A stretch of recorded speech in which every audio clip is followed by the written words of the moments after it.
రెండవది నూతన జీవితం, మూడవది బహుమానం. చెప్పండి. మొదటిది మరణం, రెండవది ఏ జీవితం? ఏ జీవితం? గుర్తుపెట్టుకోవాలా? నిన్న మొన్న గుర్తుపెట్టుకున్నట్టుగా ఈరోజు కూడా గుర్తుపెట్టుకోవాలా? మొదటిది ఏంటిది? మరణం. రెండవది ఏ జీవితం? నూతన జీవితం. మూడవది బహుమానం. ఈ మూడు మాటలు ముచ్చటగా చెబుతా. మాకు చెప్పండి అయ్యా అన్నవాడు గట్టి చేపలు కొట్టండి. Very good. వదిలేయ్యా ఇంటికి పోదాం అన్నవాడు ఇంకా గట్టి కొట్టండి. నా తోడు నీ ఉంటే అంతే చాలయ్యా, నా తోడు నీ భయమే లేదయ్యా, నా తోడు నీ ఉంటే అంతే చాలయ్యా, నా ముందు నీ ఉంటే భయమే లేదయ్యా. Praise the Lord. మొదటిది ఈరోజు తండ్రి పలికిన మాట, తండ్రి తనతో చెప్పిన మాట, తండ్రి సేవకులతో చెప్పిన మాట, తండ్రి పెద్ద కొడుకుతో చెప్పిన మాట ఏంటో చూద్దాం దేవుని బిడ్డలారా. లూకా శుభవార్త 15వ అధ్యాయము 24వ వచనము 32వ వచనం. ఈ రెండు వచనాలు ఒకసారి చూద్దాం. ఎలయనా మరణించిన ఈ నా కుమారుడు మరలా బ్రతికెను. అమ్మా తీయండి లోకా శుభవార్త. లోకా శుభవార్త అంటే ఈ లోకపు శుభవార్త కాదు. అర్థమైందా? దేవుని స్తోత్రం. Praise the Lord. Praise the Lord. Praise the Lord. Praise the Lord. చూడండి లూకా శుభవార్త 15వ అధ్యాయము 24వ వచనం. ఎలయనా మరణించిన ఈ నా కుమారుడు మరలా బ్రతికెను. పోయినవాడు తిరిగి దొరికెను. ఈ రెండు వాక్యాలు గుర్తుపెట్టుకోండి. తండ్రి పలికిన మాట, మరణించిన వాడు తిరిగి బ్రతికాడు, పోయినవాడు దారి తప్పినవాడు నా దగ్గరికి వచ్చాడు. సేవకులతో చెప్పిన మాట, తనతో తాను చెప్పుకున్న మాట. తర్వాత 32వ వచనం చూడండి. మనము విందు జరుపుకొని ఆనందించుట న్యాయము. ఎందుకంటే చనిపోయిన నీ తమ్ముడు తిరిగి బ్రతికెను. తప్పిపోయిన వాడు మరల దొరికెను. చూడండి సేవకులతో అదే మాట. నాదో ప్రశ్న అండి, తప్పిపోయిన కుమారుడు చచ్చిపోయాడా బ్రతికే ఉన్నాడా? బ్రతికే ఉన్నాడు. ఆయన చనిపోలా, కానీ ఆయన ఆత్మ చనిపోయింది, ఆయన ఆత్మీయత చనిపోయింది, ఆయన పవిత్రత చనిపోయింది, ఆయనలో ఉన్న దైవత్వం చనిపోయింది, ఆయనలో ఉన్న మంచితనం చనిపోయింది. ఎప్పుడు చనిపోయిందో తెలుసా? వేశ్యలతో తిరిగినప్పుడట చనిపోయిందట. దేంతో? లూకా శుభవార్త 15వ అధ్యాయము 30వ వచనం. కానీ నీ సంపదను వేశ్యలతో పాడు చేసిన. దేంతో అండి? దేంతో? వేశ్యలతో. చిన్న కొడుకు, ఒరే నువ్వు వేశ్యలతో తిరిగావురా, నీ దేహం బతికే ఉంది కానీ నీ ఆత్మ చచ్చిపోయిందని తండ్రి గుర్తుపెట్టుకొని ఆ కొడుకు రాగానే అంటున్నాడు, మరణించిన నా కొడుకు మరలా తిరిగి బ్రతికాడు. వేశ్యతో తిరిగే నీవు, పాపములో బ్రతుకుతున్న నీవు ఈ రోజున తిరిగి వస్తే నా దేవుడు అంటాడు, మరణించిన నా బిడ్డ మరలా తిరిగి. Praise the lord. వేశ్యాల వ్యభిచారం చేయటం అంట 3 రకాలట. వ్యభిచారాలు ఎన్ని రకాలు? చాలా ఉండేలే కానీ ముఖ్యంగా చెబుతున్నా. మొదటిది దేహంతో పాపం చేయటం. దేంతో? దేహంతో పాపం. అమ్మ నాకు ఫిలిస్టీల అమ్మాయి, అందమైన అమ్మాయి కావాలమ్మా అన్నాడు. ఎవడు? సంసారం. వద్దురా, మన జాతి అమ్మాయి కాదురా, మన గోత్రం అమ్మాయి కాదురా, నాకు ఆ అమ్మాయే. చివరికి పెళ్లి చేశారు. ఆ తర్వాత లోయలోకి వెళ్ళాడు. ఏ లోయలోకి? సోరేపు లోయలోకి వెళ్ళాడు. ఏ లోయలోకి? ఏ లోయ? లోయలోకి వెళ్ళగానే ఏమండి, భార్య కంటే అందమైన అమ్మాయి కనపడింది. ఆ అమ్మాయి ఎవరో కాదు. ఎవరండి? కాదు, వేశ్య. ఆమె పేరే దెలీలా. ఆమె చేసేది వేశ్య, ఆమె పేరు దెలీలా. ఆమె వలలో పడిపోయాడు. జీవము కలిగినటువంటి సంసోను బ్రతికి ఉన్నప్పటికీ కూడా తన ఆత్మని కోల్పోయాడు. ఈనాడు తప్పిపోయిన కుమారుడు పరిస్థితి కూడా అంతే. భర్త కానీ పరిస్థితి అంతే, తండ్రి కానీ పరిస్థితి అంతే, చెల్లి కానీ పరిస్థితి అంతే, నీ బ్రతుకు అంతే. నీవు గనక వేశ్య వ్యభిచారం అనే బ్రతుకులో నువ్వు బ్రతికితే, బ్రతికి ఉన్నా కూడా చనిపోయిన వ్యక్తితో అప్పుడు దేవుడు అంటాడు, నువ్వు వ్యభిచారం చేస్తే మరణించావమ్మా, జీవించుచున్నావన్నా, మృతుడవే నీవు. అవునా కాదా? మనం బతికే ఉన్నాం. ఇది మొదటిది. రెండవది, దేవుని బిడ్డలారా చూడండి, ఏ స్త్రీనైనా ఏ పురుషుడినైనా కామేచ్ఛతో నువ్వు పరికిస్తే, దేంతో ఏ స్త్రీనైనా ఏ పురుషుడినైనా, అందంగా ఉన్న స్త్రీని కానీ అందంగా ఉన్న పురుషుని కామపు చూపుతో చూస్తేనట అక్కడికక్కడే తప్పు. వ్యభిచారం చేయాలంటే రెండు దేహాలు కలవాల్సిన అవసరం. యేసయ్య అంటున్నాడు, వ్యభిచారం అంటే రెండు దేహాలు కలవటం కాదు, వ్యభిచారం అంటే చూపుతో చూచి మనసులో ఊహించుకోవటం కూడా ఏంటంట, ఇది రెండో రకం వ్యభిచారం.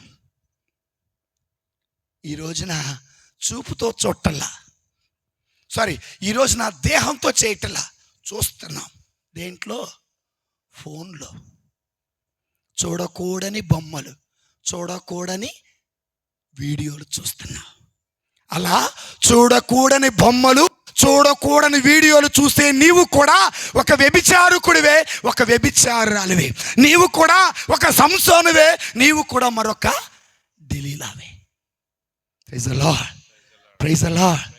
అందుకే ప్రభు అంటున్నారు, ఏ స్త్రీనైనా ఏ పురుషుడినైనా కామేచ్ఛతో, దేంతో?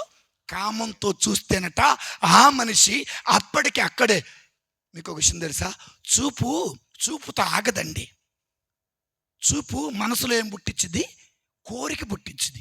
కోరిక ఏం చేసిద్ది? ఇంటికి పిలిపించుకుంటుంది. ఇంటికి పిలిపించి ఏం చేస్తుంది? తప్పు. ఇదే ఎవరి జీవితంలో జరిగింది? దావీదు జీవితంలో జరిగింది. ఏం చేస్తున్నాడు? ఏదో ఒకటి ఎక్కాడులే, చూశాడు, ఆమెను ఇంటికి తీసుకురండ్రా. కానీ ఇంటికి వచ్చినట్టు ఎవరికి? నువ్వు రోడ్డు మీదకి వస్తున్నట్టు ఎవరికి తెలియకూడదు. నువ్వు పొలం వస్తున్నట్టు ఎవరికి? నువ్వు నాతో ఫోన్లో మాట్లాడుతున్నట్టు ఎవరికి? మంచిదైతే అందరూ తెలియచ్చు, చెడుదైతే తెలియాల్సిన అవసరం లేదు. మంచిది ఎవరికి చెప్పను, నువ్వు నా ఊపిరి.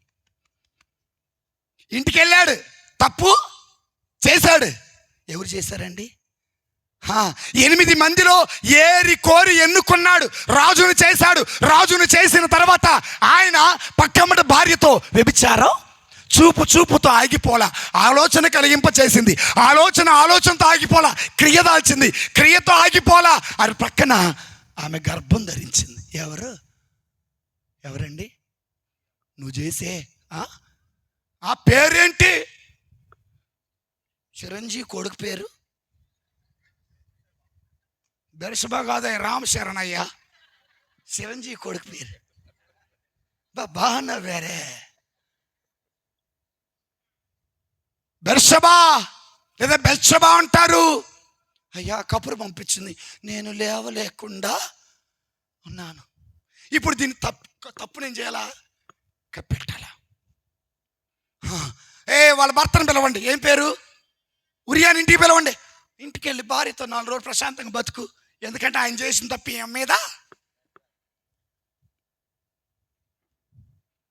ఆయన చేసి అయ్యా నిన్ను వదిలిపెట్టి నేను పోనన్నాడు ఆ మహనీయుడు. ఎవరు ఆయన? ఉరియా. అట్ట కాదు నువ్వు పోవాల్సింది అన్నాడు. ఇంకో మెట్టు ఎక్కాడు. వీడికి బాగా తాగిచ్చండి. చూడండి తెలివితేటలు, పాపపు తెలివితేటలు బోల్డ్ అని పుట్ల పుడతా ఉంటాయి. ఒక బతుకు నాశనం చేయడానికి ఎన్ని ప్లాన్లు వేస్తామో, ఒక బ్రతుకు బాగు చేయాలంటే అసలు ప్లానింగే. మీరు చెప్పండి స్వామి, మీరు చెప్పండి స్వామి అంట. Praise the Lord. ఇది సత్యమా కాదా? నమ్మిన వాళ్ళు చెప్పకూడదా? Praise the lord. అయితే వినండి జాగ్రత్తగా. ఏం జరిగిందంటే విషయం అక్కడ, మరి ఆయన తాగింటికి పోకుండా రాజుగారి బంగ్లాలోనే పడుకున్నాడు. ఎవరు పడుకుంది? ఉరియా. ఈ దరిద్రం ఎట్ట వదిలించుకోవాలా? ఈ చంపేద్దాం, రండి. యుద్ధం చేసేటప్పుడు, యుద్ధం ముమ్మరంగా ఉన్నప్పుడు దావీదును ముందుకు పంపించండి, మీరు వెనక్కి. అదేలే, ఉరియాను ముందుకు పంపించండి, మీరు వెనక్కి తగ్గండి అని చెప్పాడు. ఎవరు? దావీదు చెప్పాడు. ప్లాన్ సూపర్ వేశాడు. ఎవరికి? దావీదుని చంపటానికి, ఉరియాను చంపటానికి. ఎవరు? నువ్వు చేసిన తప్పును బయటికి పొక్కకుండా ఉండటం కోసం ఒక నీతిమంతుడు ప్రాణం తెస్తావా? అలాంటి దావీదులు మన ఇళ్లలో లేరా? మన బ్రతుకుల్లో లేరా? మన కుటుంబాల్లో లేరా? మీ వల్ల ఎంతమంది భర్తలు విడిపోయారు, ఎంతమంది భార్యలు విడిపోయారు, ఎన్ని సంవత్సరాలు రోడ్లు పడ్డాయి, ఎన్ని సంవత్సరాలు కోర్టు కేసులకు వెళ్ళాయి, ఎంతమంది భర్తలు తాగి రోడ్ల మీద తిరుగుతున్నారు. దావీదు లాంటి వాళ్ళు మన మధ్యలో లేరా? అలా వ్యభిచారం చేసే వాళ్ళందరూ కూడా తప్పిపోయిన కుమారులు అంటాడు. తప్పిపోయిన కుమారుడట వేషలతో తిరిగి తిరిగి తిరిగి ఎక్కడికి వచ్చాడట? పాపపు భారంతో వచ్చాడు. ఏ భారంతో? ఈరోజున నీవు కూడా పాపపు భారంతో ప్రార్థన చేస్తే ఆయన నేను హత్తుకుంటాడు. నీ గతం ఆయనకి అవసరం లేదు, నీవు తిరిగి వచ్చావా లేదా అన్నది మాత్రమే ముఖ్యం. Praise the Lord, praise the Lord. So రెండో రకం వ్యభిచారం ఏంటంటే చూపులు చూడటం, మనసులో ఊహించుకోవటం, ఇంటికి పిలిపించుకోవటం, తప్పు చేయటం, ఆ తప్పు బయటికి రాకుండా వేరే వాళ్ళని చెప్పండి చెప్పండి అమ్మా చెప్పండి. అసలు దావీదు తెలివేంటో తెలుసా? ఆ తప్పు ఆయన చేసి ఉరియా నీకు పుట్టినోడే అంటానికి కదా. ఆయన ప్లాన్ అంతా అదే. సంసారం చేసిందేమో దావీదు, పుట్టబోయింది నీకని చేస్తుంది ఎవరి మీద? ఉరియాకి కదా. అలాంటి వేషాలు వేసేవాళ్ళు మన మధ్య చాలామంది ఉన్నారు. దయచేసి అట్టాటి వేషాలు సరే, నువ్వు వేషం వేసావు, దేవుడు చూస్తా ఊరుకుంటాడా? పుట్టాడు బెర్షబాకి దావీదుకి ఒక కొడుకు పుట్టాడు. వచ్చాడు ఒక ప్రవక్త, ఎవరైనా నాతాను ప్రవక్త వచ్చాడు. దావీదు నువ్వు చేసిన పాపం ఏంటో నీకు తెలుసా? నాకు తెలియదు, నేను మర్చిపోయా. నువ్వు మర్చిపోయావు. బెర్షబా మర్చిపోయింది, కడుపును పుట్టిన బిడ్డ చచ్చిపోయాడు. చావలేదు, ఆగు, అప్పుడేనా సావుకాడికి పోయావు నువ్వు. యుద్ధం చేసిన వాళ్ళు మర్చిపోయారు, యుద్ధంలో ముందుకు నెట్టిన వాళ్ళు మర్చిపోయారు, స్లిప్ మోసుకొని పోయిన వాళ్ళు మర్చిపోయారు, అందరూ మర్చిపోయారు. దావీదు గారు అడిగిన సభాష్, నన్ను ఎవడ పట్టుకోలా, సభాష్ నేను ఎవడికి దొరకలా, సభాష్ అనుకున్నాడు. ఈ లోపల భగవంతుడు పంపించాడు ఎవరిని? అమ్మా దావీదు నువ్వేం చేసావు? నేనేం తెలియదు. బైబిల్ మీద ఒట్టు, బిడ్డల మీద ఒట్టు, భార్య మీద ఒట్టు, అందరి మీద ఒట్టు, చివరికి బొంద మీద ఒట్టు. లేరా? ఒట్టు పెడుతున్నావు అంటే తప్పును కప్పెడుతున్నావని. లేదు లేదు, నీవు వ్యక్తిని చంపావు అంటే అవునయ్యా నేను తప్పు చేస్తానంటే ఏం జరిగిందో తెలుసా? తన కొడుకుని చేసుకున్నాడు.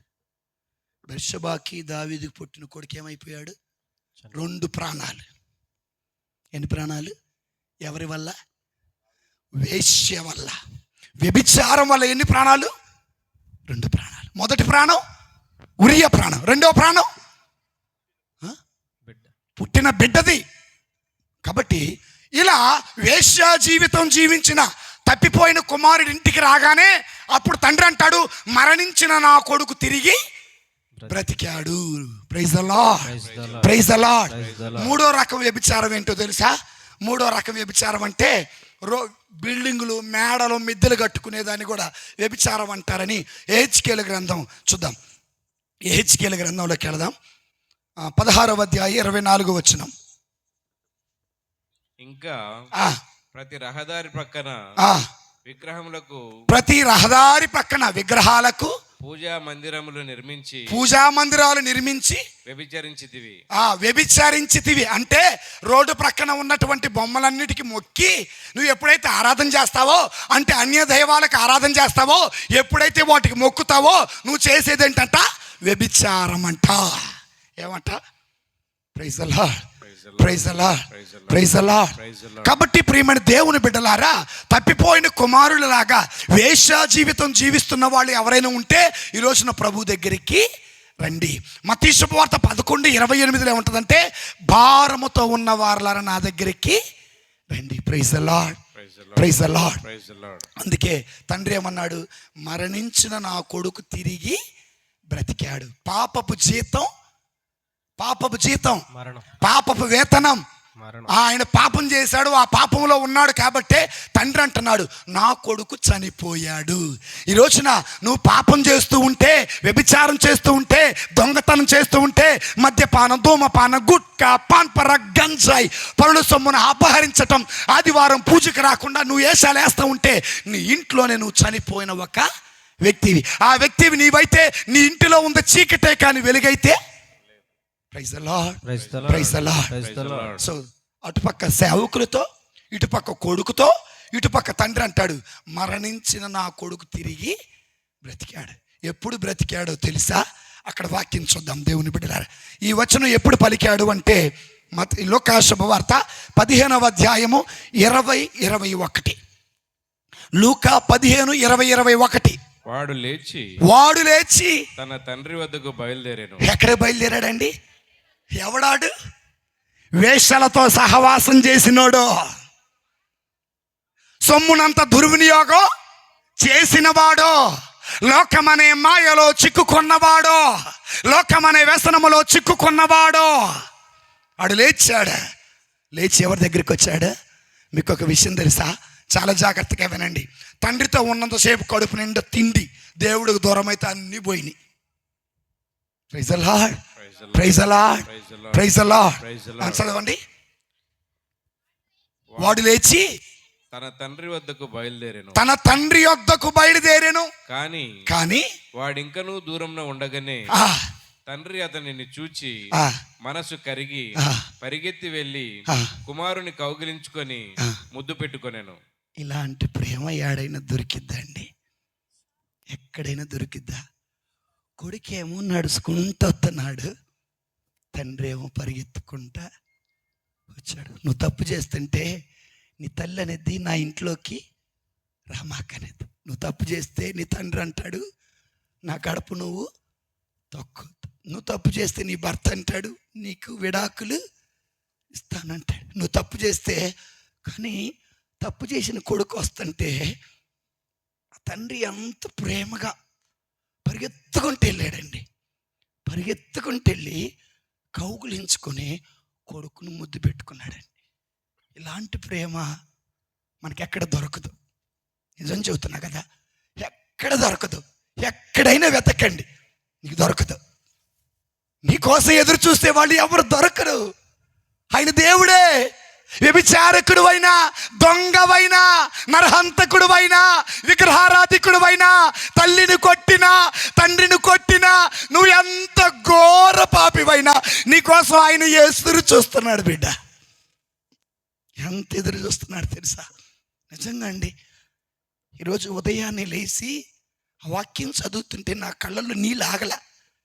ఎందుకు ఆగలేదంటే, నేను తప్పు చేస్తే అందరూ నన్ను ద్వేషించారు, నేను తప్పు చేస్తే అందరు నన్ను దూషించారు, నేను తప్పు చేస్తే అందరు నా ఏలుపు ఏలెత్తి చూపారు, నేను తప్పు చేస్తే అందరు నన్ను ఏలేశారు. నా దేవుడు పరిగెత్తుకుంటూ వచ్చి గట్టిగా కౌగులించుకున్నాడండి. ఇంత ప్రేమ మనకి ఎక్కడ దొరకదండి. లోకం వెంట పరుగులు తీగాకండి, దొరకదండి. ఆ ప్రేమ భార్య ఇవ్వదండి, ఆ ప్రేమ భర్త ఇవ్వడండి, ఆ ప్రేమ తల్లి ఇవ్వదండి, ఆ ప్రేమ స్నేహితులు ఇవ్వరండి, చివరికి ఎవ్వరూ ఇవ్వరండి. ఆ ప్రేమ ఇవ్వగలిగిన ఒకే ఒక్క దేవుడు ఎవరైనా ఉన్నారంటే నా ప్రభు అయిన యేసయ్య మాత్రమే. గట్టి చప్పుడు కూడా దేవుడు స్థితిద్దా. చాలా ప్రేమ కలిగిన వాడండి. ఆయన ప్రేమ ఆకాశాల కంటే ఎత్తైనదండి, సముద్రాల కంటే లోతైనదండి, కొలవలేనిదండి ఆయన ప్రేమ. Praise the lord. జరిగిన ఓ చిన్న సంఘటన చెప్తాను, దీన్ని బట్టే మీకు అర్థమవుతుంది. ఒకనొక ఊరిలో భార్య భర్త కొడుకు, ఎవరండి? భార్య భర్త కొడుకున్నారు. వినండి జాగ్రత్తగా.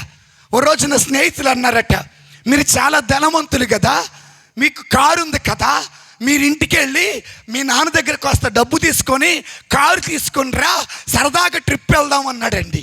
ఎవరంది? స్నేహితులు అన్నారు. ఎవరితో? వాళ్ళ అబ్బాయితో అన్నాడు. Praise the Lord, praise the Lord. ఆ మాట అంటే, మా నాన్న ఇవ్వడురా, మా నాన్న చాలా స్ట్రిక్ట్ రా, మా నాన్న అలాంటి సలహాలు ఇవ్వడంటే, ఏం కాదురా, మీ నాన్న నిద్రపోయినప్పుడు తాళాలు దొంగతనం చేసి బీరువాలో డబ్బులు తీసుకొని కారు తాళం తీసుకొని రారా అని పనికి మా తప్పుడు సలహా ఇచ్చారు. Praise the Lord, praise the Lord. అందరు నిద్రపోతున్నారు, అమ్మ నాన్న నిద్రపోతున్నాడు. వీడు మధ్యరాత్రి లేచాడు, ఆ అర్ధరాత్రి తాళాలు తీసుకున్నాడు, బీరువాలో డబ్బులు తీసుకున్నాడు, జేబులో పెట్టుకున్నాడు, కారు తాళాలు తీసుకొని దూరంగా సరదాగా స్నేహితులతో వెళ్ళిపోయాడు. ఇది ఒక ఊర్లో జరిగిన సంఘటన. తెల్లవారులే జాములు చూస్తే కొడుకు లేడు, కారు లేదు, బీరువా తాళాలు తీసున్నాయి. ఏమైందా అని చేస్తే కొడుకు ఆయన స్నేహితులతో కలిసి వెళ్ళాడు. వారమైంది తిరిగి రాలా, 2 వారాలైంది తిరిగి రాలా, 4 రోజులైంది తిరిగి రాలా. 4 రోజుల తర్వాత దేవుని బిడ్డలారా దగ్గర డబ్బులు అయిపోయినాయి, కారుకి యాక్సిడెంట్ అయ్యింది. స్నేహితులు ఎటోళ్ళు అటు మెల్లగా ట్రైన్ ఎక్కి వాళ్ళు వెళ్ళిపోయారు. ఒంటరిగా నిలబడ్డారు. ఎవరున్నారయ్యా నాకు నీవు తప్ప, ఏమున్నదయ్యా భూమిలో నీవు లేక. ఎవరున్నారయ్యా నాకు నీవు తప్ప, ఏమున్నదయ్యా భూమిలో నీవు లేక. నా యేసయ్యా హల్లెలూయా హల్లెలూయా. ఈ విధంగా నేను ఇంటికి వెళ్తే మా నాన్న రానిస్తాడో లేదో నాకు తెలియదు. మా అమ్మకి నా మొహం చూపించలేను, మా నాన్నకు కూడా నేను నా మొహము చూపించలేను. ఇదే మాట అనుకున్నాడు. తన జేబులో 10 రూపాయలే ఉన్నాయట. 10 రూపాయలతో వెతుక్కుంటూ పోస్ట్ ఆఫీస్కి వెళ్ళాడట. పోస్ట్ ఆఫీస్కి వెళ్ళి ఒక లెటర్ తీసుకున్నాడట. లెటర్ తీసుకొని, నాన్న నేను తప్పు చేశాను, నన్ను క్షమించు నాన్న. లెటర్ రాసి, నీకు ఇష్టమైతేనే నేను నీ ఇంట్లో అడుగు పెడతా, నువ్వు నన్ను క్షమిస్తేనే నీ ఇంట్లో అడుగు పెడతానన్నా, లేకపోతే నీ కంటికి నేను కనపడు. నువ్వు నన్ను క్షమించినట్టుగా ఉండట్టే మన ఇంటి ముందు ఉన్న వేప చెట్టుకి ఓ పెద్ద స్టార్ కట్టునానా అన్నాడు. ఏంటి? ఏం కట్టమన్నాడు? స్టార్ కట్టమన్నాడు. దేవుని స్తోత్రం, ప్రైజ్ ది లార్డ్. సరే లెటర్ పంపించాడు. వారం అయింది. ఇంటికి వెళ్ళాలా వద్దా సరేలే అని వారం రోజుల తర్వాత బయలుదేరాడు. ఊళ్ళో అడుగు పెట్టాడు. నడుచుకుంటూ వస్తున్నాడు. మా నాన్న ఆ చెట్టుకి స్టార్ కడతాడా లేదా? భయం. తండ్రిని మోసం చేశానన్న భయం, తల్లిని మోసం చేశానన్న భయం. గుండె లబ్ డబ్ అని కొట్టుకుంటా ఉంది. అలాంటి పరిస్థితుల్లో ఆ గుమ్మం దగ్గరికి వచ్చి తల ఎత్తాలంటే భయపడుతున్నాడు. మెల్లగా తల ఎత్తి చూస్తే వేప చెట్టుకి నిండా స్టార్లు ఉన్నాయి. వేప చెట్టు నిండా ఏమున్నాయి? స్టార్లు ఉన్నాయి. లోపలికి వెళ్ళాడు. నాన్న తప్పు అయిపోయింది, క్షమించు నాన్న అన్నాడు. తండ్రి చక్కగా లోపలికి ఆహ్వానించాడు. ఈ వాళ్ళ ఫ్రెండ్కి ఫోన్ చేస్తున్నాడు. ఏమని చేశాడు తెలుసా? ఎంత ఘోర పాపినైనా నన్ను కన్న తండ్రి క్షమించినప్పుడు మనల్ని సృష్టించిన సృష్టికర్త ఇంకెంతగా క్షమిస్తాడో ఒక్కసారి చూడండి. చేసిన పాపాలకు తిరిగి రమ్మని ఆయన అన్నాడండి. బిడ్డలారా, ఎంత ఘోర పాపినైనా ప్రేమతో క్షమించును. కనుక మనం ఎంత ఘోర పాపులమైన, ఘోర పాపినైనా నేను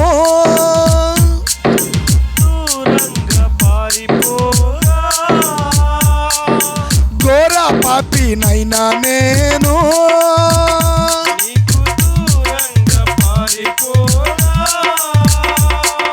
నీ ప్రేమతో నన్ను క్షమించి నన్ను హత్తుకున్నావయ్యా. నీ ప్రేమతో నన్ను క్షమించి నన్ను హత్తుకున్నావయ్యా. ఎవరైనా ఈ రోజున మన మనసులో తెలుసు మనం ఏ పాపము చేశాం. ఈ తప్పు క్షమించమని అడిగినాక నువ్వు ఒక్క అడుగేస్తే ఆయన 10 అడుగులు వేస్తాడు. నువ్వు నడుచుకుంటూ వస్తే ఆయన పరిగెత్తుకుంటా వస్తాడు. నువ్వు చేతులెత్తి దండం పెడితే ఆయన నిన్ను గట్టిగా కౌగులించుకుంటాడు. నువ్వు ఏడిస్తే ఆయన ముద్దు పెట్టుకుంటాడు. నువ్వు వేసేది ఒక్క అడుగే, ఒక్క మెట్టే, ఒక్క ఆలోచనే. చూడండి, దేవుడు నీ కోసం 99% ఎదురు చూస్తున్నాడు. అంత ప్రేమ కలిగిన దేవుడు ఈ సృష్టిలో ఎక్కడ వెతికినా దొరకడో. ఎందులో వెతకమాక, డబ్బులో ఎతకమాక, పదవిలో ఎదమాక, శారీరకమైన కోరికలలో ప్రైజ్ ది లార్డ్ ఎక్కడ వెతకమాకండి.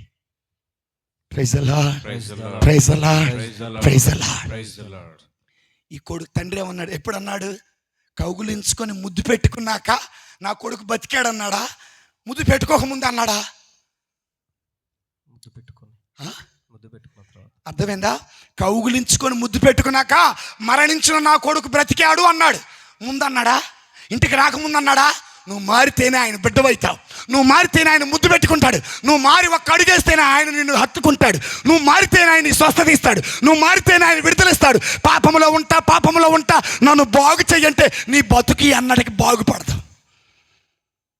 నేను పాపములో ఉంటా, నేను బురదలోనే ఉంటా, ఆ పెంటలోనే ఉంటా అంటే నీ బ్రతుకి అన్నటికి మారదు. స్వస్థత రాదు, అభిషేకం రాదు, ఎదుగుదల ఉండదు. ఉంటుంది జేబు నిండా డబ్బు, ఒంటి నిండా ఆరోగ్యం, గుండె నిండా ధైర్యం. కానీ రోజులు గడిచే కొద్ది డబ్బు తరిగిపోతుంది, అందం తరిగిపోతుంది, ఆరోగ్యం క్షీణించుకుపోతుంది. ఒక్కరోజున నా యేసయ్య దగ్గరికి రాక తప్పదు.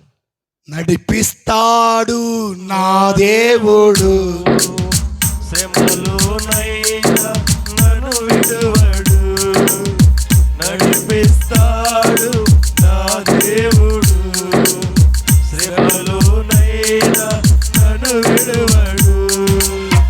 అడుగులు తడబడిన అలసట పైబడిన, అడుగులు తడబడిన, అలసట పైబడిన, చేయి పట్టి వెన్ను తట్టి చక్కని ఆలోచన చెప్పి, చేయి పట్టి వెన్ను తట్టి, చక్కని ఆలోచన చెప్పి, నడిపిస్తాడు నా దేవుడు శ్రమలోనైనా. నన్ను విడువడు. చూడండి, మారిపోయిన తర్వాత అంటున్నాడు, నా కొడుకు మరలా తిరిగి పాత జీవితం గతించింది, కొత్త జీవితం ప్రారంభమైంది. పాత జీవితం పాపములో, కొత్త జీవితం ఎవరిలో అండి? ఎవరిలో? ఎవరిలో? గట్టి చెప్పండి. యేసయ్యలో. తప్పిపోయిన కుమారుడి జీవితం యేసయ్యలో ప్రారంభమయ్యింది. మీకు 2 ఉదాహరణ చెబుతా, చదివించంలే. ఆహాబు రాజు తీసుకోండి. ఏ రాజు? నిద్రపడింది, గట్టి చెప్పకూడదా? ఎవరండి? ఏ రాజు? ఆహాబు రాజు. నాబోతు ద్రాక్ష తోటను అక్రమంగా ఆక్రమించుకున్నాడు. దేవుడు పంపించాడు. ఆహాబు ఉన్నాడే, అక్రమంగా అన్యాయంగా నాబోతు ద్రాక్ష తోటను స్వాధీనం చేసుకున్నాడంటే నీకు శిక్ష తప్పదు, నీకు రోగం తప్పదు, నీకు సావు తప్పదని. కానీ ఆహాబు ఉపవాసం ఉండి ఏడ్చి ప్రార్థన చేస్తే ఆయన మీద ఉన్న శిక్ష తొలగిపోయింది. నమ్మినోడు గట్టి చప్పుడు కూడా దేవుని స్తుతిద్దాం. ఈ రోజున నీ పాపము నుండి నువ్వు తొలగితేనే, నీ పాపాన్ని వదిలిపెడితేనే నీ బ్రతుకును నువ్వు అమ్మల్లారవా కల్లారా ఈ వార్త వినరండి, యేసయ్యను నమ్ముకోండి. అమ్మల్లారవో కల్లారా ఈ వార్త వినరండి, యేసయ్యను నమ్ముకోండి. బట్టలు మార్చితే బ్రతుకు మారదు, గుండు కొడితే నీ గుణం మారదు. బట్టలు మారితే బ్రతుకు మారదు, గుండు కొడితే నీ గుణం మారదు. బుద్ధి మారలమ్మా, నీ గుణము మారలక్క. బుద్ధి మారలమ్మా, నీ గుణం మారలక్క. పాపము చేయని యేసు దేవుడు. ఏ దేవుడు? యేసు దేవుడు ఎవరండి? ప్రాణమిచ్చినాడే, తిరిగి లేచినాడే.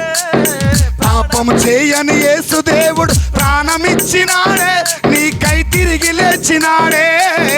అమ్మల్లారవో అకల్లారా ఈ వార్త వినరండి, యేసయ్యను తెల్లగొడ్డలేసుకొచ్చాము, బాప్తీసం తీసుకున్నాము, గుడికి పోతున్నాము, ప్రార్థన చేస్తున్నాం, 40 రోజులు ఉపవాసం ఉంటున్నాం, 41వ రోజు క్వార్టర్ వేసాము, సీరియల్ స్టార్ట్ చేసాం, మొగల రేఖలు, సమ్మక్క సారక్క నీ అక్క సీరియల్ స్టార్ట్ చేసాం. ఏమా 40 రోజులు మాత్రం ప్రభువానికి స్తోత్రం నాయన. ఎంత కన్నీరు. 41వ రోజు 40 రోజుల ఉపవాసం ఉన్నాగా పార్టీ చేసుకుంటాం. సరదాగా భార్య అంటది, పోయా పాపం 40 రోజుల ఉపవాసం ఉండగా నా బంగారు కొండ, మా ఆయన ఉండలేక నేను ఇచ్చా స్వామి. సరదా అంటూ మొదలు పెడతాడు, మళ్ళీ దానిసే మానిసవుతాడు, సరదా అంటూ మొదలు పెడతాడు, మరి దానికే మానిసవుతాడు. సరదాగా మొదలు పెడతాడు, చివరికి మళ్ళీ మీరు ఉపవాసం ఉండాలి. మా ఆయన మారాలి స్వామి, నువ్వు ప్రార్థన చేయాలి స్వామి. అయ్యా నాకు అన్ని అప్పులేనయ్యా, రోజు దాకొస్తాను, రోజుకో చీపిరి కట్ట. ఇంకొకటి ఆవిడయ్యా, నేను రోకల బండ్లు కొనుక్కోలేకపోతున్నానయ్యా. కుడి చేతికో రోకల బండ, ఎడవ చేతికి ఒక రోకల బండ, 2 కాళ్ళకు 2 రోకల బండ్లు, 4 రోకల బండ్లు అయినాయి అయ్యా, కొనుక్కోలేక చేస్తున్నానయ్యా. 41వ రోజు నువ్వు మారావనుకో, రోకల బండ్లు ఇరుగుతాయి, చీపురు కట్టలు ఇరుగుతాయి అనమాట. అదే ఆయన 41వ రోజు కూడా నువ్వు పరిశుద్ధంగా ఉన్నావనుకో, చీపురు కట్ట మిగిలిద్ది, రోకల కట్ట మిగిలిద్ది, ఐసాపాయం పోవాల్సిన అవసరం ఉండదు. Praise the Lord. ఇంకొకటి వెళ్దాం దేవుని బిడ్డల. యెషయా గ్రంథంలో మనం వాక్యం చూసినట్టు హిజ్కియా రాజు ఉంటాడు. ఏ రాజు? హిజ్కియా రాజు. చదువుతామా? చదివి కొంచెం ముందుకు వెళ్దాము. ఆ చదివిన తర్వాత ఫలాల గురించి వెళ్దాం. హిజ్కియా రాజు, యెషయా గ్రంథం 38వ అధ్యాయము 1వ వచనం నుండి 6వ వచనం వరకు. ఆ రోజుల్లో హిజ్కియా, ఎవరమ్మా తీసింది? దేవుడు నిన్ను బలంగా దీవించును గాక. ఆమెను చెప్పండి. చక్కగా తీసింది మా తల్లి, బాగా యాక్టివ్ అయిపోయారు. దేవుడు నిన్ను దీవించును గాక. చదవండి. ఆ రోజులలో హిజ్కియా జబ్బుపడి ప్రాణాపాయ స్థితిలో నుండెను. అప్పుడు యెషయా రాజును సందర్శింపవచ్చి, ప్రభువు సందేశం ఇది, నీ కార్యములను చక్కబట్టుకొనుము, నీవిక బ్రతకవు అని చెప్పాను. హిజ్కియా గోడ వైపు ముఖము తిప్పి, ప్రభు, ఇన్నాళ్ళు నేను నిన్ను భక్తితో చిత్తశుద్ధితో సేవించి తిని కదా, నీ చిత్తము చొప్పున నడుచుకుంటుని కదా అని ప్రార్థన చేయుచు మిక్కిలిగా విలిపించెను. ప్రభువు వాని యెషయాతో ఇట్లు పలికెను, నీవు హిజ్కియా యొద్దకు పోయి అతనితో ఇట్లు చెప్పుము, నీ పితరుడగు దావీదు దేవుడనైన నా వాక్కిది, నేను నీ మొర వింటిని, నేను నీ మొర వింటి తిని, నీ కన్నీళ్లు తుడిచి తిని, నేను నీ ఆయువును ఇంకను 10 గట్టి చపడ కొడితే తెలుస్తుంది. నీ మొర విన్నా, నీ ఆయువును పొడిగించా, నిన్ను దీవించా. హిజ్కియా ఏం చేశాడు తెలుసా? మొహం పక్కకు తిప్పుకున్నాడు. దేవుడికి ఏం చేశాడు? మొరపెట్టాడు.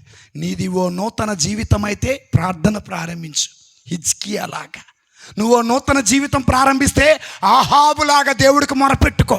నువ్వు నూతన జీవితం ప్రారంభిస్తే తప్పిపోయిన కుమారులాగా దేవుడి దగ్గరికి రా.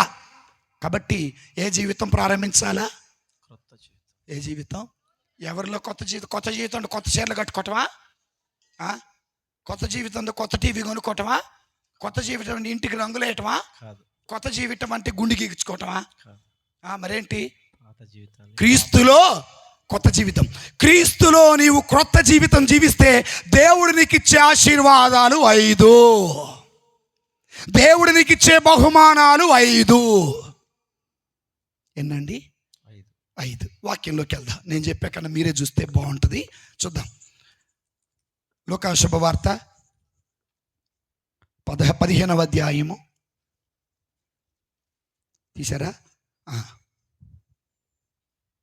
22వ వచనం చదువుకుందాం. కానీ తండ్రి లెక్క పెట్టాలి. మీరే ఎంతమంది చదువుతారు చూద్దాం. సేవకులతో త్వరగా వీనికి మేలిమి వస్త్రములు కట్టబెట్టుడు. 1 వేలికి ఉంగురమును, 2 కాళ్ళకు చొప్పులను తొడుగుడు, 3 కొవ్విన కోడెదూడను వధింపుడు, 4 మనము విందారగించి వేడుకలు చేసుకుందాము. ఎన్ని ఆశీర్వాదాలు! ఏమేంటి చెప్పండి, మెల్లగా చెప్పండి. 1 మేలిమి వస్త్రము, 2వది వేలికి ఉంగురము, 3వది కాళ్ళకు చొప్పులు, ఏంటి 4వది కొవ్విన, 5వది అన్నారు మీరు. 5 అన్నారు అమ్మా. మొదటిది మళ్ళా చెప్పాలి. వస్త్రాలు, ఉంగరం, చెప్పులు, తర్వాత విందు. విందులోనే వచ్చేది వేడుక. దూడ చెప్పారమ్మా, చివరిలో చెబుతా ఇది 5వది. మళ్ళీ మీరు ఇప్పుడు విన్నారు, అది చెప్పాయి అనుకో, మళ్ళీ అయిపోయింది ఇంతే అనుకుంటారు. రైట్. మొదటిది ఏంటిది? మేలిమి వస్త్రం. మేలిమి వస్త్రం. ఫస్ట్ చాలా జాగ్రత్తగా వినండి. వస్త్రం ఇవ్వండి, ఉంగరం ఇవ్వండి, చెప్పులు ఇవ్వండి, ఫుడ్ తండ్రి దగ్గరకు దూరం అయితే తిండి లేదు, వస్త్రం లేదు, కాళ్ళకి చెప్పులు లేవు, కట్టుకోవటానికి బట్టలు లేవు. నువ్వు దేవుడికి దూరం అయితే నీ బతికింతే ఉంటుంది. అర్థమైందా? నువ్వు దేవుడికి దూరం అయితే ఈ బ్రతికే ఉండదు. కట్టుకోవడానికి ఏముండవు, వస్త్రాలు ఉండవు, వేసుకోవడానికి ఏముండవు, చెప్పులు ఉండవు, తినడానికి ఏముండదు. ఫాదర్ గారు ఎన్ని పాపాలు చేసినా ఇవన్నీ ఉంటనియండి అన్నవాడు గట్టి చప్పుడు కొట్టండి. ఉండగా మీరు కొట్టగా. Praise the Lord, praise the Lord. Right, మొదటిది ఏంటమ్మా? వస్త్రము. బాప్తిస్మము పొందినవాడు, నూతన జీవితం అంటే క్రీస్తునందు బాప్తిస్మము పొందినవాడు కప్పుకునే వస్త్రం నూతన వస్త్రం. ఆ నూతన వస్త్రం ఎవరో కాదు, క్రీస్తు అనే వస్త్రం, రక్షణ అనే వస్త్రం, నిత్య జీవం అనే వస్త్రం. కొరింథీయులకు రాసిన మొదటి లేఖ 15వ అధ్యాయము 53వ వచనం. ఆ వస్త్రం ఏంటో మీరే చెప్పాలా. ఎలైనా భౌతికమైనది అమరమైన దానిని కప్పుకొనవలెను. ఆగండి. తప్పిపోయిన కుమారుడా, నీవు నాలో ఉండాలంటే, నాతో ఉండాలంటే, నాలో ఎదగాలంటే భౌతికమైన దాని మీద అమరమైన దానిని కప్పుకోవాలా. ఏంటిది అమరమైనది? ఏంటి తెలుసా? రక్షణ వస్త్రం. క్రీస్తు అనే రక్షణ వస్త్రం, నీతి అనే రక్షణ వస్త్రం, సత్యం అనే రక్షణ. బీరువా నిండా చీరలు ఉంటాయి కదా, ఇది ఇంట్లో ఉండదు. ఏంటిది? ఏ వస్త్రం అండి? మేము రక్షించబడ్డా ఉంటారు కానీ ఆ ఇంట్లో రక్షణ వస్త్రం ఉండదు. భౌతికమైన దానిని అమరమైన దానిని కప్పుకోవాలి. భౌతికమైనది అమరమైన దానిని కప్పుకున్నప్పుడు మరణించేది మరణింపని దానిని ధరించుకొనవలెను. కనుక భౌతికమైనది అమరమైన దానిని కప్పుకొనినప్పుడు మరణించేది మరణింపని దానిని కప్పుకున్నప్పుడు నాశనం చేయబడి. గట్టి చప్పుడు కొట్టండి. తప్పిపోయిన కుమారుడేమో తండ్రి ఏమన్నాడు? నా కొడుకు మరలా తిరిగి, గట్టి చెప్పండి, నా కొడుకు, చనిపోయిన నా కొడుకు మరలా తిరిగి బ్రతికాడు. ఎప్పుడో తెలుసా? నశించే వ్యక్తి నశింపని వస్త్రాన్ని కప్పుకున్నప్పుడు. నీ ఇంట్లో పాపం ఉంటే మరణంలో ఉన్నావని అర్థం. నువ్వు చీకటిలో ఉంటే మరణంలో ఉన్నావని అర్థం. నీ ఇంటిలో సాతానుగాడు ఉన్నాడని అర్థం. ఆ ఇంటిలో ఉన్న సాతానుడు, ఆ ఇంటిలో ఉన్న చీకటి నీ ఇంట్లో ఉన్నంతసేపు సమస్యలు తప్పవు, రోగాలు తప్పవు, శాపం తప్పదు, కన్నీళ్లు తప్పవు, వేదనలు తప్పవు, ఒంటరితనం తప్పవు. పాపం నీ ఇంట్లో ఉన్నంతసేపు, పాపం వాడి ఒంట్లో ఉన్నంతసేపు ఎవరు లేరు, తిండి లేదు, పలకరించేవాడు లేరు, నా అనేవాళ్ళు ఒక్కరు కూడా లేరు. తప్పిపోయిన కుమారుడు బ్రతుకులో. Praise the Lord, praise the Lord. ఈ రోజున నీకేం కరువైంది? శాంతి లేదా, సమాధానం లేదా, ఆనందం లేదా, ఆశీర్వాదం లేదా, ఎదుగుదల లేదా, కంటి నిండా నిద్ర లేదా, నీ భర్త మారటం లేదా, నీ భార్య మారటం లేదా, నీ బిడ్డలు మారటం లేదా, ఉద్యోగం లేదా, వ్యాపారంలో ఎదగటం లేదా, ఏమి లేదు. నా దేవుడు నీ ఇంట్లో ఉంటే ఆశీర్వాదాలకు కొరత ఉండదు. నా దేవుడు నీ ఇంట్లో లేకపోతే అంతా చీకటే. Praise the Lord. అందుకే తప్పిపోయిన తండ్రి ఏమన్నాడు తెలుసా? మరణించిన నా కొడుకు తిరిగి భౌతికమైనది అమరమైన నా యేసయ్యను ధరించాడు. తప్పిపోయిన కొడుకు నశించేది నశింపని నా యేసయ్యను ధరించాడు తప్పిపోయిన కొడుకు. అప్పుడు అన్నాడు, నీ జీవితంలో మరణం లేదు, నీ జీవితంలో చీకటి లేదు, నీ జీవితంలో మృత్యువు లేదు, నీ జీవితంలో నేనే ఉన్నా అని అంటాడండి ఆయన. మన జీవితంలో ఎవరున్నారు? పాడబాడతాం. అందరూ నన్ను విడిచినా, పాటే.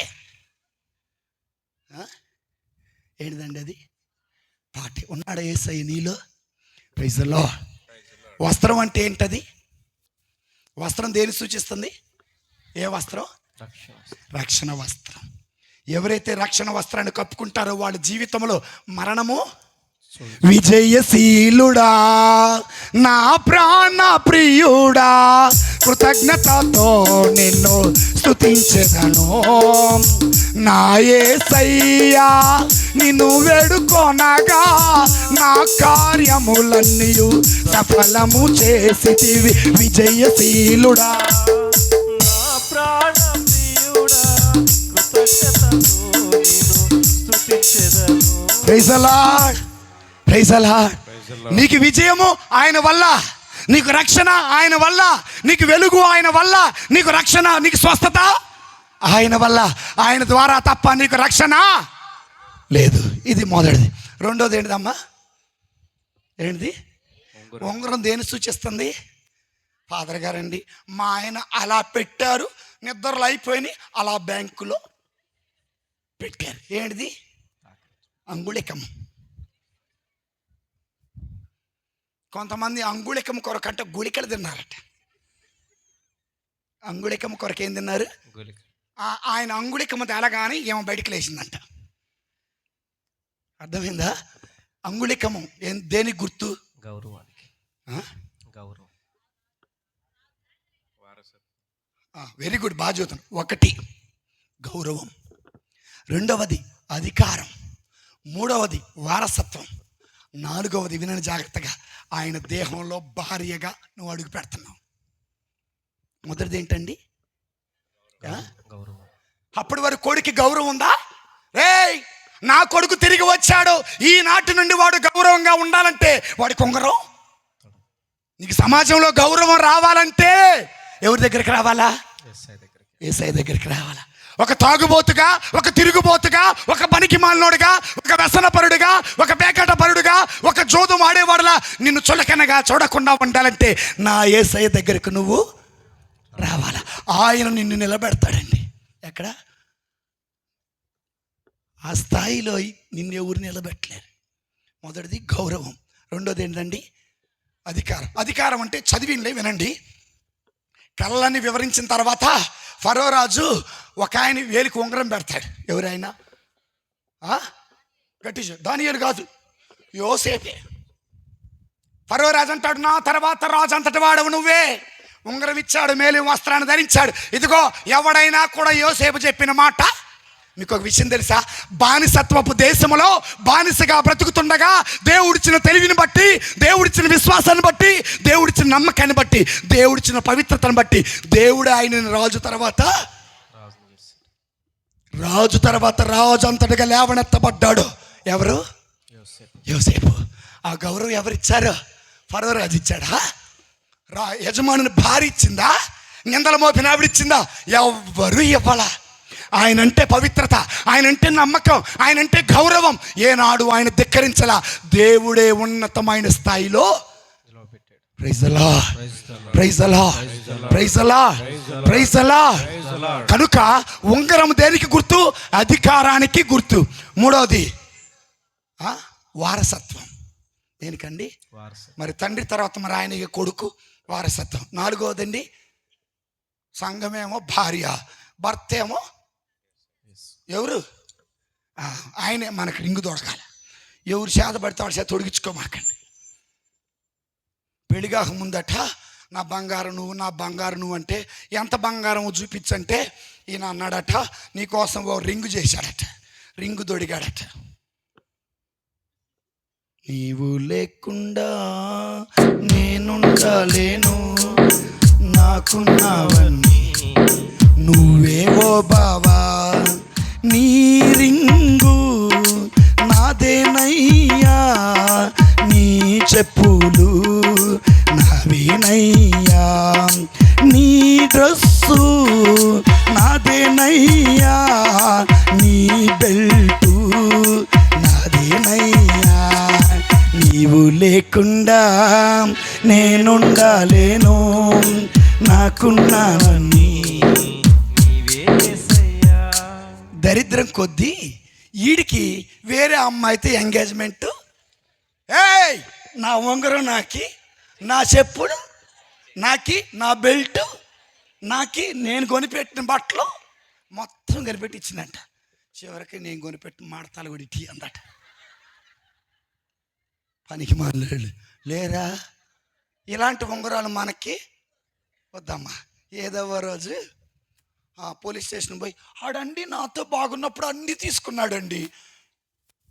ఏమ్మా మరి ఆడికి ఇచ్చినట్టు నీ దగ్గర ఏమన్నా ఉందండి? ప్రతిదీ ఫోటోలు చూడండి. ఆడంటే నాకేమీ తెలియదు. మరి ఇట్టట్టు వచ్చింది గ్రాఫిక్స్ అండి. ఏ ఫిక్స్?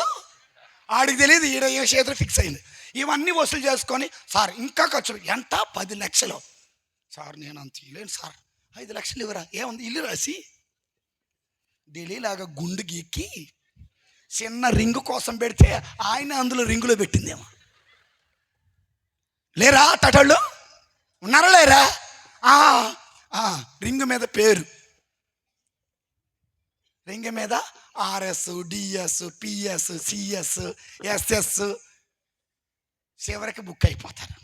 ఇలాంటి రింగులు మనకి వద్దు. వచ్చినాయా ఏదో ఒకరోజు నిన్ను నీకెవడు దిక్కు దొరకపోతే ఏమంటదట, అంతకుముందు ఎవరో ఉన్నారుగా పోయి ఆడుతూ ఉండిపో, తవ్వి తగ్గుపడతారు పనికి మాలినోళ్ళు. ఎందుకంటే ఈయన మాట అంటలేదుగా, నేను వచ్చినా కూడా ఆమె గుర్తొస్తుందా నీకు? లేరా? నేను అందంగా ఉంటానా, ఆమె అందంగా ఉంటుందా? నేను ప్రేమగా ఉంటా. ఆయనకి బీపీ లేచి చుట్టూరు తిరుగుతాడు. దేనికోసం? చీపిరి కట్ట కోసం, రోకల బండకు 4 బాత్. అబ్బా బావా ఒళ్ళంతా నొప్పి. ఈయన బండెక్కించుకొని పోవాలి ఆడికి. డాక్టర్ గారు మా అమ్మాయికి ఒళ్ళు నొప్పులు. ఎందుకమ్మా? ఏమో తెలియటం లేదయ్యా. ఒళ్ళు నొప్పులు ఎందుకు? నాకు తెలియటం లేదయ్యా. ఏయ్ ఎడగొడు చెప్పు. నేనే కొట్టా. ఎందుకు కొట్టావురా అంటే అంటాడు గతం గత. అప్పుడేమో చెప్పువా నేనేమన్నా, చెప్పవా నేనేమన్నా, చెప్పవా నేనేమన్నా, అంతా చెప్పించుకొని ఎప్పుడో తగువైద్ది అనమాట. నువ్వు అట్టోడు మనం తెలిస్తే నీ సంగతి తెలుస్తా ఉండు. ఇలాంటి రింగులు మనకి నిద్రపడితే సరి గట్టి చెప్పడం. ఇంకేం నిద్ర వచ్చింది? ఏంటమ్మా రెండవది? ఏలుకి ఈ ఉంగరాలు మనకొద్దు, సరేనా? తర్వాత మూడోది, సమయం లేదు ఎందుకంటే మళ్ళీ తైలాభిషేకానికి వెళ్ళాలి కాబట్టి. మూడోది ఏంటిది? కాళ్ళకి. ఎఫెసీయులకు రాసిన లేఖ 6వ అధ్యాయం 13వ వచనం. ఎఫెసీయులకు రాసిన లేఖ 6:13. కనుక ఇప్పుడు దేవుని పూర్ణ కవచమును ధరింపుడు, ఆ దుష్ట దినం వచ్చిన నాడు. 15వ వచనం చదవండి. 15. శాంతిని గూర్చిన సువార్త ప్రకటనకై సంసిద్ధతను మీ పాదరక్షలుగా చేసి. సంసిద్ధతని ఎలా చేసుకోవాలట? పాదరక్షలుగా చేసుకోవాలట. ఏంటిదండి సంసిద్ధత? అంటే మీకు గుర్తు రావాల్సింది 2. బుద్ధి లేని కన్యకలు, బుద్ధి లేని కన్యకలు ఎవరు దీపాలు వెలిగినాయి? అమ్మా, బుద్ధి కలిగిన కన్యలు దీపాలు వెలిగి. అంటే దాని అర్థం ఏంటి? వాళ్ళ కాళ్ళకు చెప్పులు తొడుక్కొని దీపాలు వెలిగించుకొని రెడీగా ఉన్నారు. ఎవరి కోసం? రారాజు వస్తున్నాడో, జనులారా రాజ్యం తెస్తున్నాడో, వేగమే రండి ప్రజలారా ప్రభుని వేడగరండి. వస్తానన్న యేసురాజు రాకమానడో, తెస్తానన్న బహుమానం. సో ఇది జ్ఞానస్థానం తీసుకున్న మనం సంసిద్ధత అనే చెప్పులు వేసుకోవాలి. ఎందుకంటే ఆయన ఎప్పుడు వస్తాడో మనకి తెలియదు. ఆయన ఎప్పుడు వచ్చినా పోవటానికి సంసిద్ధత అనే చెప్పులు ధరించాలి. ఓకేనా? 1 రక్షణ వస్త్రం, 2వది గౌరవము, అధికారము, వారసత్వము, భార్యగా ఆయనలో భాగం, 3వది సంసిద్ధత అనే కాళ్ళకి చెప్పులు. చూడండి, మారిన కొడుక్క మారని కొడుక్క, హృదయ పరివర్తన చెందిన కొడుక్క హృదయ పరివర్తన చెందిన కొడుక్క, చెందిన కొడుకు. అంటే బాప్తిజం పొందినోడికి, రక్షణ పొందినోడికి, జ్ఞానస్థానం పొందినోడికి. 4వది ఏంటిదమ్మా? కొవ్విన విందు. ఏంటిది? విందు. మన ఆత్మ బ్రతికుండాలంటే జీవాహారం ప్రభు మనకు ఇచ్చిన ప్రేమ. ఆనాడు తప్పిపోయిన కొడుక్కి ఒక కోడెదూడను వధించి విందు చేసినట్టుగా మన ఆత్మ నిరంతరం బ్రతికి ఉండటం కోసం ప్రతి ఆదివారం తప్పనిసరిగా ఆ దివ్య విందులో పాల్గొనాలా.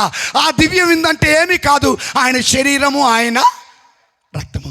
పరలోకము నుండి దిగి వచ్చిన జీవం కలిగిన ఆహారాన్ని నేనే. ఆ విందు దేని సూచిస్తుందంటే జీవాహారం, పరలోక భోజనం సూచిస్తుంది. Praise the Lord. కాబట్టి తప్పనిసరిగా మనం ఏం చేయాలి? ప్రతి ఆదివారం ప్రభు శరీరక్తాలు స్వీకరించాలా వద్దా? వచ్చాము పోయాము అన్నట్టుకుంది కాక. చివరిగా 4 చెప్పాక 5వది సఖ్యత. ఏంటండి? సఖ్యత, ఐక్యత. అన్నొచ్చాడు, నేను ఇంట్లోకి రానన్నాడు. అప్పుడు తండ్రి అంటున్నాడు, నీకు ఉన్నదంతా నీదే కదా, తప్పిపోయిన నీ కొడుకు నీ తమ్ముడు తిరిగి వచ్చాడు, చనిపోయిన నీ తమ్ముడు తిరిగి విందు చేసుకోవటం సమంజసం. Praise the Lord. అందుకే ఏమంటాడు, హృదయ పరివర్తన కలిగినటువంటి ఒక్క గొర్రె విషయంలో పరలోకములో ఉన్న దేవదూతలు ఆనందభరితులు అవుతారట. కాబట్టి తప్పిపోయిన కుమారుడు ఎప్పుడైతే తండ్రి దగ్గరికి వచ్చాడో ఆనందం ఎక్కడండి? ఆనందం నీలోనే. కాబట్టి దేవుని బిడ్డల ఇంకా దీన్ని ల్యాగ్ చేయను, ఈ విషయాలు గమనించండి. మొదటిది ఏంటండి? మరణం. పాపం చేసిన వాళ్ళందరూ ఎందులో ఉన్నట్టు మనం. క్రీస్తు దగ్గరికి వచ్చి హృదయ పరివర్తన చెంది పాపాన్ని ఒప్పుకున్న వారు నూతన జీవితం ప్రారంభించిన వారికి దేవుడిచ్చే బహుమానాలు. మొదటిది రక్షణ వస్త్రం, రెండవది గౌరవము, అధికారము, వారసత్వం అనే ఉంగరం, మూడవది సంసిద్ధత అనే చెప్పులు, పరలోకం చేరటానికి ఆత్మ బ్రతికి ఉండటానికి జీవహారం. సంఘమంతా కలిసి ఎట్టుండాలా? ఇలా ఉంటేనే ఈ రోజున ప్రభు ఇక్కడ అద్భుతాలు చేస్తాడు. సంఘం నుండి నువ్వు వేరు చేయబడ్డావా, అననీయ సఫీరలా పుట్టుక్కుని పోతావు. అననీయ సఫీరా చేసింది ఏంటిది? అయ్యా మేము అమ్మింది 10 రూపాయలకి. అబద్ధం ఆడొద్దు, నాతో గాడు పరిశుద్ధాత్మతో అబద్ధం. మేము అమ్మింది 10 రూపాయలకే, డబ్బులు క్యాష్ పడ్డారు, అబద్ధం చెప్పారు, ఇక్కడికిక్కడ చచ్చిపోయారు. ఎవరిద్దరు? అననీయ సఫీరా. ఆ బ్రతుకు మనకి వద్దు. కాబట్టి ప్రియమైన దేవుని బిడ్డలారా, సహోదరి సహోదరులారా గమనించండి. మరి ఇలాంటి వాక్యాన్ని మనసులో పెట్టుకొని మరి ఇప్పుడు తైలాభిషేకంలోకి వెళ్తున్నాం. ఎందులోకి వెళ్తున్నాం? తైలాభిషేకం బైబిల్లో ఎక్కడ? నూనె తీసుకురా, నూనె గిన్నెలు. సో తైలాభిషేకంలోకి వెళ్ళబోతున్నాము. కొంచెం ఆలస్యం అయింది. ఫాదర్ గారిని అనేక పిశాచములను పారద్రోలిరి, రోగులకు అనేకులకు తైలము నద్ది స్వస్థత పరిచిరి. Praise the lord. రోగులకు అనేకులకు తైలము నద్ది ప్రార్థన చేశారు. ఈ రోజున తైలం అద్దేది నేను కాదు, ప్రభు అయినా, స్వస్థత ఇచ్చేది నేను కాదు, ప్రభు అయినా యేసయ్య. సో ఇప్పుడు తైలాభిషేకంలోకి వెళ్ళబోయే ముందు మీ బైబిల్ అన్ని మూసేయండి. అక్క చదివింది లేదులే, ముయ్యి అక్క అని ప్రక్కన పెట్టండి. మీ ప్రక్కన పెట్టుకోండి. ఎందుకంటే ఒక్కొక్క లైన్లో నేను వస్తా.